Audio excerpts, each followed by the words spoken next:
హైదరాబాదులో తెలుగు చిత్ర పరిశ్రమ అభివృద్ధి కోసం 1967లో ఆనాటి ముఖ్యమంత్రి కాసు బ్రహ్మానందరెడ్డి ఇప్పటి విజయవాడ హైవే సమీపంలో 206 ఎకరాల స్థలం కేటాయించారు.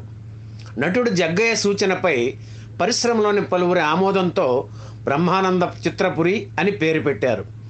చిత్ర పరిశ్రమ అభివృద్ధి కోసం ముందుకు వచ్చే వారికి ఇక్కడ స్థలం కేటాయించాలని నిర్ణయించారు. అలా ముందుకు వచ్చిన ఎన్టీఆర్, ఎల్వి ప్రసాదులకు చెరో 20 ఎకరాలు కేటాయించారు.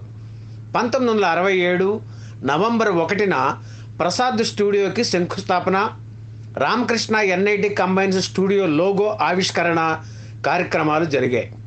ఈ కార్యక్రమానికి మద్రాసు నుంచి ఎంతోమంది నిర్మాతలు, నటీనటులు హాజరయ్యారు.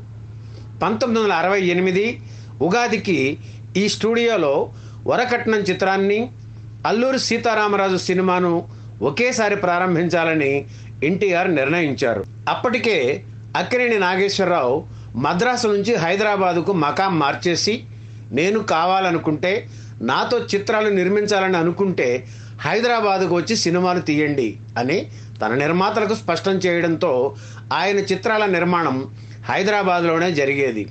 దీనివల్ల సారథి స్టూడియో షూటింగ్స్తో కళకళలాడేది. నగరానికి బాగా దూరంగా ఉండడంతో బ్రహ్మానంద చిత్రపురిలో స్థలాలు తీసుకోవడానికి చిత్ర ప్రముఖులు ఎవరూ ముందుకు రాలేదు. దాంతో ఎన్టీఆర్, ఎల్వి ప్రసాద్ కూడా సందేహించారు. హైదరాబాదులో వరకట్నం చిత్రం నిర్మించాలని ఆలోచన విరమించుకొని మద్రాసులోని వాహిని స్టూడియోలో తీశారు ఎన్టీఆర్. ఆ తర్వాత కొంతకాలానికి జై ఆంధ్ర ఉద్యమం ఫలితంగా ముఖ్యమంత్రి బ్రహ్మానందరెడ్డి తన పదవి నుంచి వైదొలిగారు. ఆ స్థానంలోకి పివి నరసింహారావు వచ్చారు. అయితే ఆయన హయాంలో ఎలాంటి అభివృద్ధి జరగలేదు. ఏఎన్ఆర్ నటించే చిత్రాల నిర్మాణం తప్ప ఇతర చిత్రాల షూటింగ్స్ జరగలేదు. పివి నరసింహారావు స్థానంలోకి జలగం వెంగళరావు వచ్చారు. ఈయన హయాంలో హైదరాబాదులో తెలుగు చిత్ర పరిశ్రమ ఆశాజనకమైన అభివృద్ధి సాధించిందని చెప్పవచ్చు. అగ్ర హీరోలైన ఎన్టీఆర్, ఏఎన్ఆర్ ఇక్కడ స్టూడియోలు కడితే తప్ప అభివృద్ధి జరగదని వెంగళరావు గ్రహించారు. వీరిద్దరికీ స్థలాలు మంజూరు చేయాలని నిర్ణయించారు. అక్కినేనికి బంజారా హిల్స్లో స్థలం ఇచ్చారు. అక్కడ ఆయన అన్నపూర్ణ స్టూడియో కట్టారు. హైదరాబాద్, సికింద్రాబాద్ మధ్య ఉన్న స్థలాన్ని అప్పటికే దామోదరం సంజీవయ్య పేరుతో పార్క్ నిర్మించాలనే ఆలోచన ప్రభుత్వానికి ఉంది. ఆ స్థలం తనకి ఇస్తే అక్కడ స్టూడియో కడతానని ఎన్టీఆర్ కోరారు.